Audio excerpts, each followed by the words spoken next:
Welcome back. So today we are going to talk about the YU9 Audio Que. And we'll start with some administrative things, we'll hit some crazy things, and then we'll get into it. But administratively, I will call this one Que. I know there's a better pronunciation of it, but I like Que because it was so difficult to actually purchase one. It always felt like you were in the queue and eventually you would get your set. So I actually like the way I like referring to it as Que. Second, this is a loaner set. This was loaned to me by a guy on Discord whose name is John, who has been retired for more years than I can remember, yet somehow manages to purchase all the new cool hype sets, and Que just happens to be one of them. And we've kind of been looking at Que, Myth, Noah, Astrum is kind of the latest, so hopefully he'll get his hands on those sets, and we'll kind of talk about those as well someday. But yeah, many thanks to John for feeding me all the high-end, very nice sets, and Que is one of them, along with Apostle too. Apostle came from him as well. Second, on the administrative side, so as I said, this is John's set. I actually purchased my own set. I just don't have it. And I'll sort of say that it is very difficult to purchase Que at the moment. As I said, you tend to have to get into a queue. I purchased mine from Elise Audio. He happens to get a few sets in occasionally. I happen to catch it on the day that he had one. So I purchased one from Elise Audio, who's actually out of the UK. Just hasn't arrived yet. So this happens to be John's set. Mine is the silver set, just hasn't arrived yet. Third, I think I actually will kind of push this out of the way. I think as part of the crazy bit, I do think that part of what I like in sets is the sets that are boring. And when you look at the graph of Que, and you can kind of see Que in the red, how it's, that's maybe 5 dB on a base shelf, about 5 or 6 dB kind of right there through the upper mids, kind of this linear extension. Apostle looks just a little bit more V-shaped, but probably in reality, they're probably very close. If you look at YU9's audio graph, their graph is actually a little bit more V-shaped than what it is. But, this is a style of set that I like very much. These two sets are very special to me, and I love this style sound signature. But it is not for everyone. Those of you who like the big bass shelves, or you like more treble energy, you like a more V shape, or you like just bass, there's probably some preference that you have. These two sets happen to be my preference. So when I talk about these sets as the best things ever, that's because they are very much aligned to my preferences. They may not be aligned to your preferences, so do take that into account. Everything I say will be but heavily biased because this one very much hits my preferences. I love this set. I think it's a crazy set for $400. And when I talked to Elise Audio about it, he's like, yeah, the set is really insane value for what it is at $400. And also along with the $400, a lot of people were kind of buying the upgrade cable as well. And I will say, again, part of the craziness is I didn't like this upgrade. I didn't like this cable. This is the stock cable. Not a fan of this cable. John, the guy who lent this to me, would say cables don't matter. The cable is fine. It's all in your head. Didn't like the stock cable at all. I just happened to be using Effect Audio's Dionysus cable. They happened to loan that to me for review. The first time I heard Que with Dionysus, I was like, I'm done. This is the perfect pairing. Absolutely done. I'm not going to bother switching other cables. This cable is never leaving this set, and it never really left the set. And so I'll say, for me, yeah, it's a crazy thing to talk about, but I didn't like the stock cable at all, and I went back and tried it. I'm like, no, still don't like it. Dionysus, I will have it for a period of time. I will have to return it back to Effect Audio. I will be very sad when I do, because when I get my Que in and hook it up to that, I'm like, yeah, it's just the perfect pairing. I love that pairing. I love the way this cable feels. It's actually a really good match because this is kind of a matte gray or matte black-ish. This is a matte finish to it, and I'll talk about this cable later, but it's a little bit different than what they typically do. It's a kind of a matte finish, and it feels very much kind of like Que. And when we look at Que up close, again, It feels a lot lighter in hand than it does, and it looks in pictures, is what I kind of noticed. The nozzle is a little bit different. You have that crescent-shaped big opening. There's a BA filter kind of right there. Then there's kind of an open tube, and you can't really see what's in it. But I would guess that there is lots of magical things happening on the inside to achieve the sound that they achieved in this thing, all 3D printed. And I'm sure they put a ton of time into it because it's very special to me. And I just have a feeling that there is something very special on the inside as well. So that's a little bit of the bias, a little bit of the crazy. So we'll kind of move these out of the way and we will get into it. We won't move Dionysus out of the way because I like that one very much. But for this one, we'll kind of move that one that way. We'll leave that one in view because that is my favorite cable at the moment. We'll move this out of the way. We're probably not going to talk too much about the graph. There's not a whole lot of things on the graph that are kind of recognizable in the sound signature. It's very much one of those sets where you say, yeah, the graph is kind of nice to look at. It certainly has a kind of a lowered bass level, lowered upper mids. It's kind of flattish, and that's kind of maybe the extent that I will talk about the graph. The rest of it is all kind of very special in what you hear. So what is it? Kind of right away, it's a one dynamic driver. It's 3 balanced armatures. The most descriptive version of it I saw was that they call it a 2 ED, 1 custom WBFK. So I think they do use nulls. I don't know if the ED were actually stock nulls or those are some kind of special thing that they have, but I think the WBFK actually is a nulls that they customized. Costs about $399, and it is hard to find. As I said, I bought mine at least Audio. It will hopefully appear in other places, but for now, it's I would call it very limited availability. So is the hype real, right? I've been kind of following the hype on this one from the beginning. John and I were kind of super excited when he finally got his hands on it, and I think it lived up to the hype. I would say it absolutely, the hype is real on this set, and why? And I think it comes down to this. If you were to blind test this set, I don't think there's any chance you would guess the price. It resembles much more expensive, much more polished IEMs, and you just don't hear this style. I've heard lots and lots of $200, $300, $400 IEMs. They tend to not have polish. They tend to have some rough edges to it. There's a peak there. There's some sloppy bass to it. There's always something that is kind of not quite right. And when you hear something that is very, very polished, it stands out. And I sort of understand when people heard this or they borrowed it and heard it at a trade show or CanJam or something and said, wow, that really stood out. It was very noticeable. It was very memorable because, yeah, it doesn't sound like most sets at the same price. It probably doesn't sound like any sets at the same price point. And a lot of that is the why, right? Is the tonality isn't bright. It's not peaky. It still sounds very full, very open, very clear, detailed. It has really great imaging. Probably one of the best bass shelf, the treble extension pairs that I've heard in a long time. Definitely more speaker-like than IEM. And that's kind of going to be a phrase that you're going to start hearing more and more of. I think people are trying to tune targets to be more speaker-like than IEM. The IEM have this intensity to them. They tend to be a little bit more peaky, a little bit brighter than what your typical speaker would sound like. So there's this movement to try to get into a more speaker-like sound. And that was sort of the first thing that I thought about with Q. It was like, well, maybe it doesn't hit the same targets that these people are trying to hit, but it achieved the same style of sound and tonality much closer to a speaker than what a traditional $400 IEM sounds like. And I do think it is an absolute playlist killer. I mean, maybe it's the best at covering everything from heavy bass to EDM to vocal to classical for me. I think it is super versatile. It's very special in that way. And we'll talk a little bit more about that in a little bit.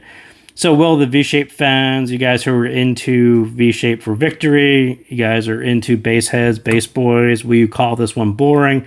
And I think the answer is probably yes. I think if you care more about hearing everything equally swirling around your head and you're into that more mid-centric style sound, you will understand Q kind of right away from the graph. Those of you who are just really into V-Shape things, that's fine. That's your preference. It's not necessarily my preference at this price point. I will gladly pay a lot less for V-Shape sets. I think they are tons of fun. But as far as what I am willing to put my own money into, it tends to be this flatter style signature, a really nice full bass shelf that isn't really boosted above the mids. and then this treble that extends linearly, so I can actually hear everything equally, and that gives you a really great sensation of depth and width and height and stage, and the whole thing kind of comes together. And I would say that it absolutely comes together on cue in that way. So what isn't captured on that graph that we just looked at, and I will say kind of right away, I think something that other people have said the same thing, the bass impact. It hits very sharp, it's tactile, almost like an LSR DD. I have no idea what DD they put in this. I don't think they've actually said what it was, but it hits very hard. And those of you who are into that mid-bass impact, you'll sort of feel that right away. It's also a fuller bass shelf than it appeared on the graph, and that was absolutely necessary for the treble level. This treble extension that they put into it, and it's, I think if you look at their graph, it actually hangs it out a little bit more, but this is pretty much very extended, very linear. It goes kind of way out there, and they really needed something to balance that out here. It had to provide a fullness to this. Otherwise, it is going to sound quite thin, quite extended, not necessarily bright, but it definitely needed a kind of a back end to it to really fill out the treble. So, and I'll also say that there is a quiet cleanliness to it that really reveals nuance and resonance and space that was sort of achieved by moving the mid slightly forward.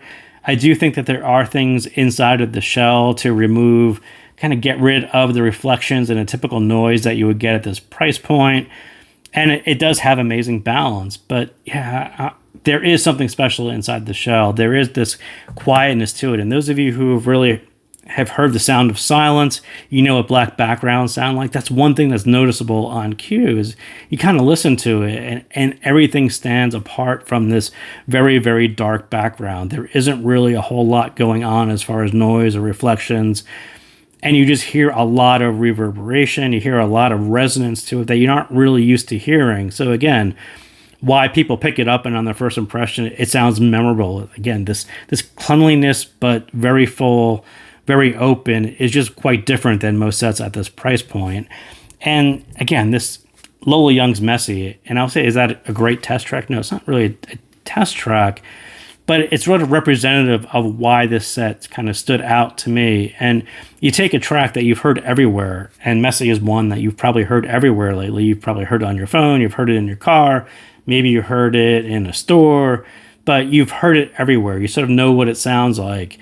And what I would say about the IEM experience is taking those style tracks, your favorite style tracks that you've heard everywhere, and the first time you hear them on an IEM that's very special to you, it feels like hearing that track almost for the first time. You start to hear things in that track that you never heard before. And that's what the very, very special set should evoke. And that's what I kind of felt. And yeah, maybe Messy isn't a great test track, but it was that fact of I've heard that track so many places, so many times, and to hear her voice and the reverb and the space and the parts of the song that I haven't heard before because I was listening to it in a car and not a great speaker. That's what we kind of strive for in IEM land, right? To bring this IEM experience, something that you can't hear in any other format, delivered in a way that is just very, very special. And it makes, hearing your favorite tracks that much more special. It's like almost hearing them for the first time. Really, really nice experience with Q in that respect. And I would say very few under $1,000 sets really hit that balance of sounding very analog and realism at the same time. That's one thing that I think Q kind of specialized at. So is it the GOAT? Is it the king? Is it a giant killer? Yeah, sure. I think maybe it is. But I do think that at the end of the day, it probably resets the bar for $400 sets to an unattainable level. I think it's going to be very, very hard for other brands to really hit what this one did. And I'm sure they are going to try. I'm sure every brand is trying to order this set and to try to replicate some of the bits and parts that they've achieved in this style shell with these drivers, because it is kind of class leading at $400. And I think it's going to be extremely difficult to replicate what they did. So we'll see how that plays out. But yeah, I don't think it really needs to be the GOAT or the giant killer, but it set a bar for everyone else very, very high.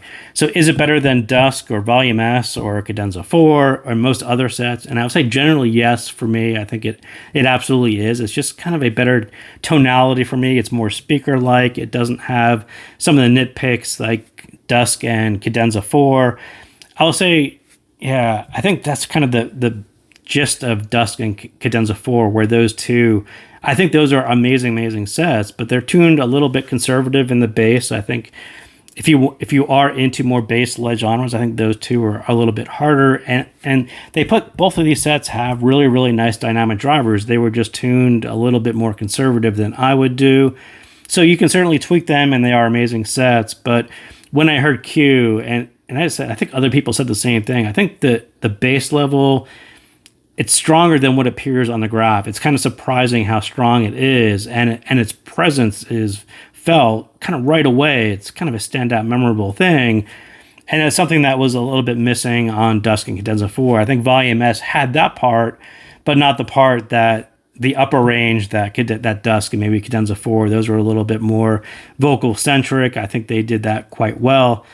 So yeah, I think this is probably the one set that took a lot of the nitpicks that I had on all of those sets and executed it really well. So yeah, I would put Q above those sets simply for that reason. Better than Apostle, I would say no, but it's kind of less of missing not having Apostle. I think I'm more willing to wait it out now that I have Q. But yeah, I think generally I wouldn't say it's actually better than Apostle. So what do I think about the volume level and fit on this one? Does it need low or high volume? I think it definitely needs high volume. I'm not sure this is another set that works all that well at all at lower volume. I wouldn't say it needs high volume either. I think for me, I was mostly always moving the volume knob on this one. It was sort of in constant motion, like I said. There are some tracks where I think the vocals were too forward, some were too back, and I was always kind of moving the volume to adjust that to the sweet spot and to push Q to the point where it sounded absolutely amazing. And that took a little bit more volume, or sometimes it took a little bit less volume. But don't be afraid to move the volume on this set. It will definitely push it, make it sound better. Sometimes you need to back it off a little bit. On the fit, I definitely prefer the deeper fit. Not too deep, but it shouldn't sound peaky or grainy or thin. And I definitely use the chin slider on Dionysus. And what I'll say about that is this cable didn't really fit me right. What I noticed about these shells, and they're 3D printed and they're actually quite light in weight, but if they pull out of my ear just slightly, and it doesn't take much to actually affect the sound quality on this one, I do think it actually got thinner. So I tended to use the chin slider, and I think it's probably, it's kind of sitting up there, probably where I was using it. But that was just one way to hold Q in place in my ears and kind of the proper depth, and that all worked out really well. And again, Dionysus, absolutely stunning cable, but whether you use a really nice cable from Effect Audio or another cable, I definitely would think about using a chin slider to keep this in place at the proper depth for your ear, so it does sound rich and full. You are getting the full bass level. It doesn't kind of sound thin and peaky or grainy like it's going to be if it starts to work its way out of your ear. So to be aware of that. I'm not necessarily sold on spending tons of money to buy tips and tons of tip rolling. Sometimes all it takes is just make sure that the cable is holding the shell in your ear in a proper way, and you can achieve that with the chin slider sometimes more so than actually rolling through tons of tips. On the sound, again, I'll say this one, when I first started listening to it, it very much reminded me of Volume S. It was mostly what I wanted Volume S to sound like. I wanted that tactile low end. I wanted those rich male vocals. I wanted the emotive female vocals. And I wanted a naturally extended treble. And I think, in my opinion, on Q, I think it can definitely hang with the bass on Volume S. I think Volume S has kind of a great lower end. What I was kind of missing on Volume S was really the upper end. And I think that's where Q kind of took over, kind of what sold me on it. And again, I don't have the Volume S graph, but Volume S for me was a lot of this whole lower end, and that was executed really well on Volume S. What I wanted was this pairing of this kind of stunning low end with a more extended style upper end. And you can achieve that through maybe more volume on Volume S. But for me, these two, the bass and the way this extends in this way, was just a better pairing. It sounds more natural to me. The detail and the resolve that I was wanting to get out of Volume S is kind of there on Q. So I wouldn't say that Q really trades a whole lot of lower end bass presence, but it just had a better pairing with the upper end, and the two together sounded a little bit better to me. And it was exactly what I wanted to hear on Volume S, but didn't quite feel it. But I think those of you who like Volume S, you may not like Q at all for that exact reason. But, I do think that there are lots of unforced mid-centric sets, and few of them get the weight to sound natural and get the attack to sound right, to sound dynamic and transparent and real. And part of that balance of the lower end to the upper end is really that bit, right? To getting those attacks to sound realistic and dynamic and transparent, so it actually sounds like you're hitting something and not a pillow or something soft. It needs to have, quite a bit of speed and, nice response to it that sounds very dynamic. And again, I'll try not to use too many weird reviewer words, but there's just some things that you hear on Q that aren't really done well on other sets, and the dynamics of it, and just hearing the bass and the kind of those maybe snare hits or other kinds of things that are just noticeable in the upper end that are a little bit softer on some sets, or they're kind of buried under sub bass. It's very, very hard to achieve that style balance. And it's just, again, one of these things that stood out to me on Q. It's like, man, these guys have just really good ears in that respect. So the bass, again, for me, it's this very tactile impact that you get on Q. And the sub bass is very controlled, vented quite a bit. So it sounds very deep, but still clean, textured. And again, it's just very, very rare to get both of those right. And when I say that hybrids kind of live or die on the bass, this is exactly what I kind of mean by that. The bass not only has to complement all other parts in a way that you don't find at this price point, but it has to be able to lead bass-led genres as well. And Q is just one of those sets where it can do both of those, and that's very special. And again, I think a lot of hybrids at this price point, they do the sub bass thing, right? They do sub bass over mid bass. That works for certain genres. It has a weird sound to it. I don't really like too much sub bass, because you end up just saying, well, it has a sub bass over mid bass, but the mid bass should be a little bit punchier. And as soon as I hear that, I'm kind of out. I mean, those are hybrids that are okay. They're okay for the price. But those aren't class leading. Those don't resemble more expensive sets. Those don't resemble Q. It's why the bar for Q is going to be set at $400, because it does both of those really, really well. And one of the tracks that kind of fell into my playlist, because I guess it was released recently. So Foreigner's Jukebox Hero, they call it the 2025 remix. I don't know why they call it remix, but I think it's a remaster of it. So classic, legendary track. Again, one of these tracks that you've probably heard before on different devices. You hear that opening. It's kind of a very iconic opening. The bass goes really deep, hits really hard. His voice, everything just kind of falls in place. On a lot of mid-centric sets, I think you tend to pull the bass down just a little bit so it's not over the mids. In here, they push the mids a little bit forward. The bass level is still full. The iconic opening still hits hard, still sounds very deep, sounds deeper than the original one does, because this is the remix. But then you kind of move on to like EDM. Like, I'm really into older style anthem EDMs, the big drops. So Swedish House Mafia, Greyhound, right? That is a classic big style drop, and it's a progression, right? You should hear the whole thing progressing from, kind of a quieter upper end. The bass starts to fill in and roll in, and it gets more focused. And by the time the whole thing drops, it should sound really, really huge. You should have a really high upper end. The bass should actually fill your head. It should be very impactful, very full, very present. It should sound quite deep. That's exactly what happens on Greyhound. Again, on mid-centric style sets, I think that's another one of these bits that doesn't quite work out as well as it should. EDM is one of those casualties of being kind of a vocal mid-centric style set, something that Q does really, really well. So Nine Inch Nails' Piggy, again, it's very much like Greyhound, and it's a progression. It kind of starts off with kind of quiet, just a few layers. It's his voice, it's his Trent Reznor's haunting kind of voice. There's a couple other layers to it. You hear the upper end to it. There's a bass that keeps on filling in and filling in. And as that track continues to fill in, it should sound very real. You should have his voice. It should sound like you are in the room with him. Everything should sound very dynamic, very transparent. It shouldn't sound like you are in the next room. It should sound like you are right there. And again, that's just another one of these bits that Q does very, very well. Piggy is a very, very cool song. You kind of have to listen to the whole thing to hear the whole thing progress, but it is kind of fantastic. And again, his voice, all the other layers to it, the bass, all these things have to be arranged and clean and separated. It all has to come across in the right way, and that's what more expensive sets tend to do. That's what Q does. That's why this one kind of stood out to me. Max Richter's Spring is kind of the same thing, a classical piece. It has to have a nice full low end, but the low end can't interfere with the strings.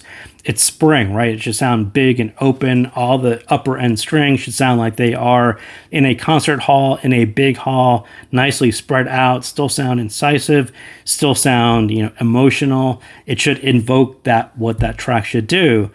Again, handled really, really well on Q. Again, one of those things that on a mid-center track, it's pretty much there. It's just a little bit better here because of kind of two things. One, they don't have a big sub bass that is obscuring the upper end, and two, the upper end extends kind of linearly in a way that you can hear it all the way out to the end. So that was a long bass section, but I kind of covered a lot of things there.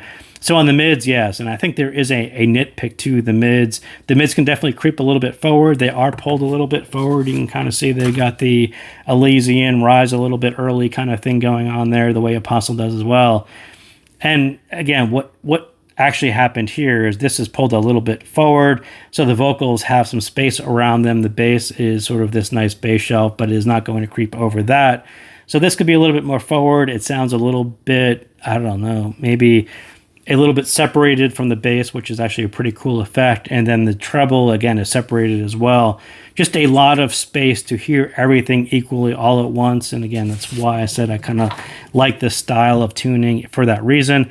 But yeah, still kind of a nitpick there. It's like, depending on your track, it may sound a little bit forward, it may sound a little bit back. You can certainly change your tips and it'll sound a little bit more back or recessed, but I was kind of fine with that.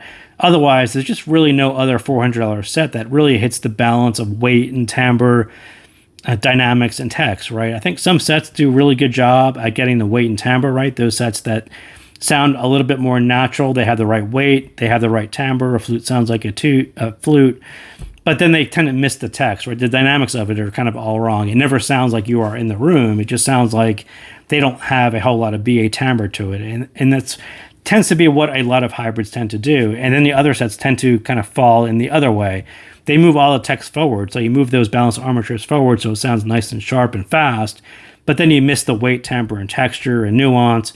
Everything sounds a little bit less natural, but it sounds very sharp. And that's, again, hybrids tend to fall on one of those two sides. And Q is just one that kind of magically hit the middle. And that's why Q sounds different. It sounds very polished, very clear, very dynamic, very natural mids. It's just very special at the price point. You just typically don't find that combination of getting it right at this price point.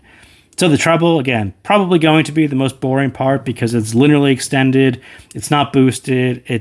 But for me, it's easily the best extended, peak-free, fatigue-free treble that will take you up the IM price ladder. Again, what really separates $400 sets from $1,000 sets? A lot of it is treble execution. And now you know why that this set got so much hype. It's very polished. It's quite amazing for 3 balanced armatures. It's really executed closer to kilobuck sets. Why does it sound kind of intense? Again, because there's nothing masking the treble out to the edge. It's kind of one of these weird things to talk about in this hobby is what separates. What are you paying for? You buy a $50 dynamic driver set, you buy a $200 hybrid, you buy an $800 tribrid. What really separates them is sort of the naturalness, the weight to it, the text to it, but so much of it comes down to treble execution and having balanced armatures that sound too much like balanced armatures that will kind of annoy people at the higher price point, but maybe not as much at the $200 price point. At the $50 dynamic driver price point, you don't really have any idea what that means because dynamic drivers in that price range tend to not push text. They just sound a little bit more natural and they are fun. But as you go up the price ladder, this whole little bit and how the levels, how this whole thing has to fit together, and how you have to have a treble contribution that adds to the mids to make them not only sound sharp and detailed and resolved, but also dynamic. So it actually does sound like you are in the room from someone. And do take note of that. I mean, I say we should need IEMs that sound like speakers, but really notice what it sounds like when someone is in the same room with you talking and someone who's in the next room. Those dynamics and the frequency response that you're sort of hearing from a person whose voice is, obscured by a wall or by distance is different than kind of what you hear on an IEM, and how those things translate to IEMs. And when you talk about masking or obscured or veiled, all those things tend to pull the dynamic range that we are used to hearing by having a person next to me. When they are in the next room, it tends to sound like a lot of IEMs that have V-shaped tunings. They kind of boost this, and that obscures some of the mids and obscures some of the upper range. And yeah, you do get some of that masking and that veiling and that recessed style vocals. This kind of falls back. So do be aware there are people who just like this style tuning for that particular reason, because this becomes big and open and it sounds like you are next to that person or in the studio with that band. That is a very different style and a preference than what people look for on the bigger V sets. So stage and text, yes, I think this one gets all of those right. It's very polished, very layered, really, really great imaging, again, because the bass is very controlled, vented, however they did it. It doesn't obscure anything, and the imaging still remains really, really great despite the bass level that appears stronger than it does on the graph. But again, this is just the whole package and sort of just the cherry on top as to why I purchased my own cue. So that was quite a long one. So thank you guys for hanging in there and sticking with it, and I will see you next time.